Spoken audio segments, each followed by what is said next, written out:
Hello, folks. My name is Tarmac, and I'm going to be ranting a little bit about some stuff in the game industry that's been ticking me off lately. Mass Effect 3 is kind of the big target of all of this because of the mistakes and choices that they've made very recently in regards to their day one downloadable content. Now, most of the arguments that people have about downloadable content usually break down to two different main issues. The first is the price.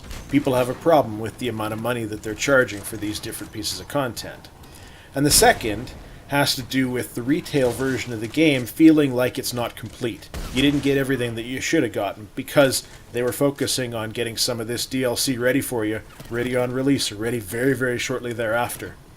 But I also want to add a third one of my own to the mix, and that has to do with the game's longevity. Basically, how long after the release are people still talking about it, still playing it? You know, what kind of community does this game have around it? When DLC started, it was all about increasing the longevity of a video game, and it wasn't started by the companies. It was started by the consumers. The modding communities that developed around quite a few different video games where people were able to go in and build their own content to release to a more mass market. Now, obviously, as the internet's become more and more prevalent, this is becoming a much bigger deal. But remember, it wasn't really started by the companies themselves. In addition, the company couldn't monetize it because they didn't own any of the assets. They couldn't sell some modder's work. That would be unacceptable as far as the law was concerned. So they turned around and decided, let's do some of this ourselves. Let's build our own DLC and see if we can sell it, see if people pick it up. I got a chance to work with BioWare a little bit when they were doing the Neverwinter Nights premium modules, and they were a whole hell of a lot of fun. The price was a little bit higher than perhaps it should have been as far as I was concerned, but at the end of that whole process, they patched all of the art resources, the tile sets, the sound, all of that stuff got patched into the regular game proper as a free patch whether you bought the modules or not. And that's where a lot of this rant is coming down to, and where I guess, BioWare is going to get a little bit of the brunt of it because they used to do it right and they're not doing it right anymore. The longevity of the game can't be the focus anymore because we've even got DLC available on launch, in some cases before the game is launched. The Mass Effect DLC is up for the Xbox Live store already. The game's not even released yet, it's weeks away. What kind of ridiculous nonsense is this? Now, the price argument obviously has a certain amount of validity to it as well. You take a look at some of the different DLCs that we've had in the past. The horse armor in Oblivion costs 200 Microsoft points today. That's about $3. You can go buy Oblivion on Steam for 20.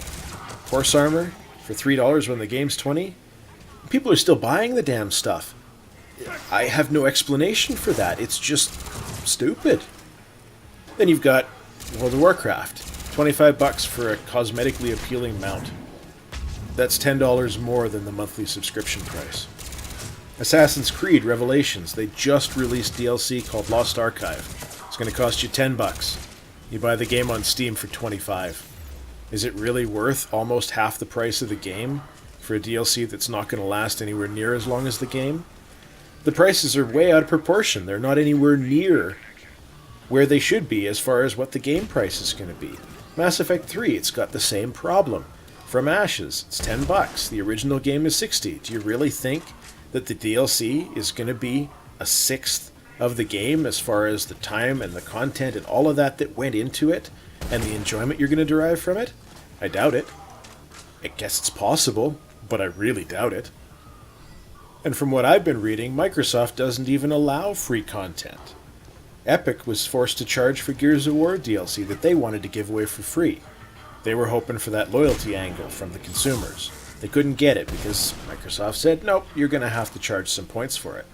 And I swear, if I get started, Xbox Live points come in uneven increments. They don't match the price of anything that you can purchase on Xbox Live.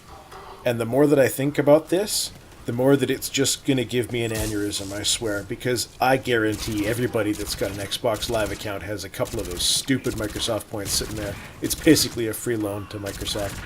And, you add up all those accounts together, that's a lot of money hanging out in the middle of nowhere because they decided to screw you over with a pricing structure. Stupid nonsense.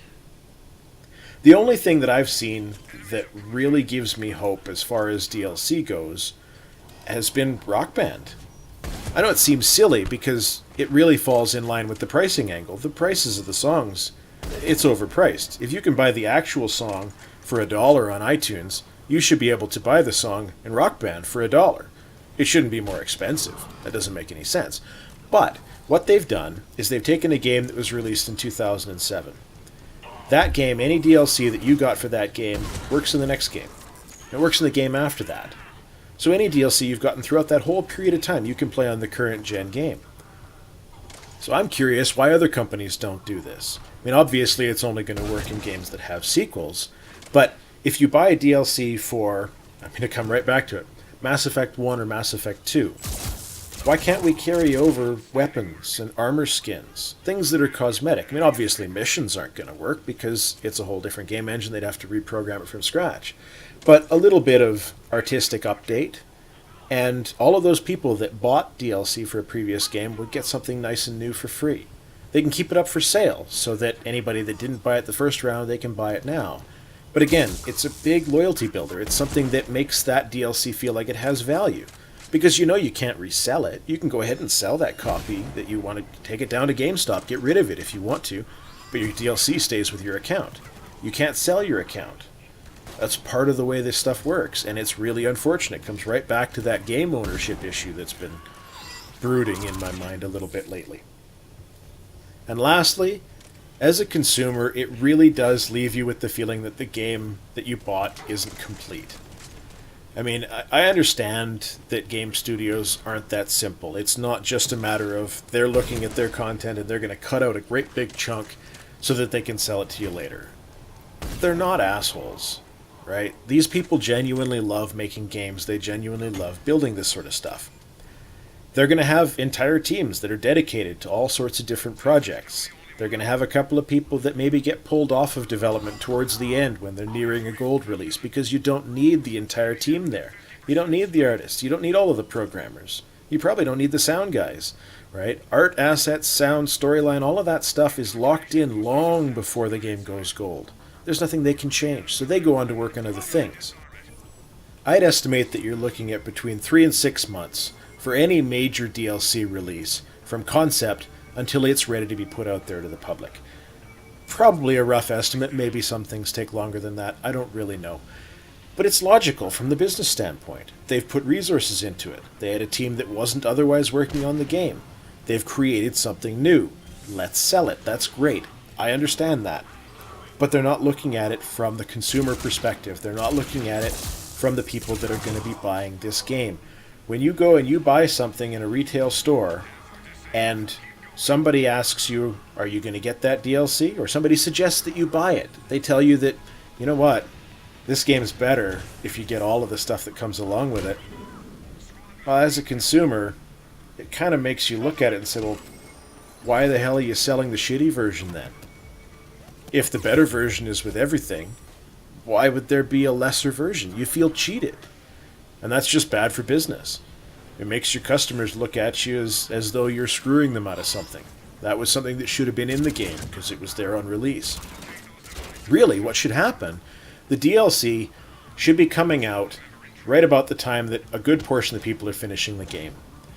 And with the achievements and that sort of system, all of this online tracking stuff that's going on, it should be really easy for them to figure out whenabouts that's happening. I'd guess somewhere around the 1 month mark would probably be pretty fair. And it certainly shouldn't come out on the day of release, or even before the day of release.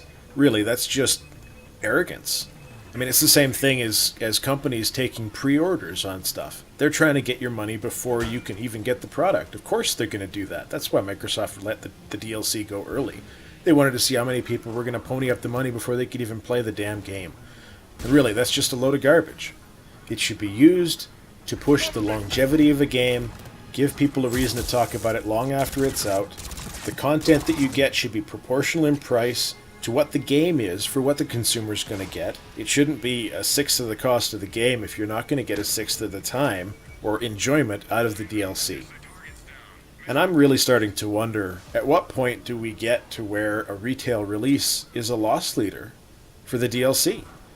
I mean, obviously, the free-to-play model operates on exactly that concept because the game's free. They're expecting that they're going to make more money by charging for microtransactions than they are for a retail product. But these retail games are starting to get pretty close. I know that there was some discussion about the Mass Effect one where they were talking about just the amount of stuff that you would have to buy in order to get all of the day one DLC, and it was $850 or something like that. It's not really a valid argument in any fashion, because of course you're getting all sorts of other goodies along with it. Yes, you're paying $850, but that's not just DLC. You've got mice and keyboards and multiple versions of the game you'd be pre-ordering. They're just making some stuff exclusive. And as long as it's cosmetic, I don't think it really makes much of a difference. If it's any effect in the multiplayer, well, that's a huge problem and is a big mistake as far as the company's concerned. But I haven't really researched enough into it. I don't really know. I'm not really all that worried about it. At the end of it all, I don't buy DLC very often. I find the value proposition to be very poor. I spend a little bit on Rock Band because some of the songs are great. It's music I love, and I really like the idea that you can just carry it forward. If they do a Rock Band 4, I haven't really been watching. Maybe they do. That'd be great. I'm pretty sure that the DLC is going to carry forward. Right? They're still releasing DLC to this day, and these games are not brand new games. And I've also got to say I'm not going to buy Mass Effect on release, nor any DLC that comes with it. I'm going to wait until it goes down in price. I might buy it used. I don't really know what's going to happen, but I don't like the direction the industry's going, and I'm not going to support it. I would encourage pretty much anybody else to do exactly the same sort of thing. If you disagree with this, the only way that you're going to let them know is by not buying their game.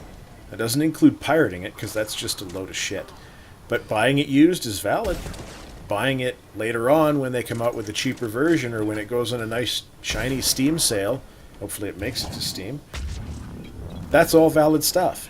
Let them know with your wallet, because really nothing's going to change if people keep buying the products. And that does it for me. My name's Tarmac. I'll see you next time. Bye-bye.